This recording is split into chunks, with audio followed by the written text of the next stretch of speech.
See? Oh, ayan, oh. May konti, oh. See? Joy is here. In Hong Kong.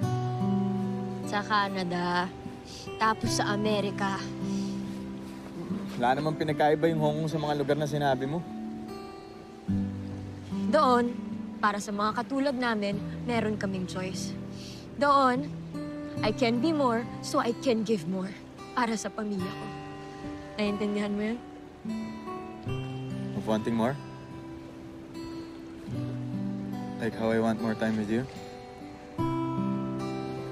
Wala akong extra time para sa'yo. May nahabol pa akong future. Teka lang. Matagal pa yung future na yan. And besides, I have no plans of being your future. But I can be here now.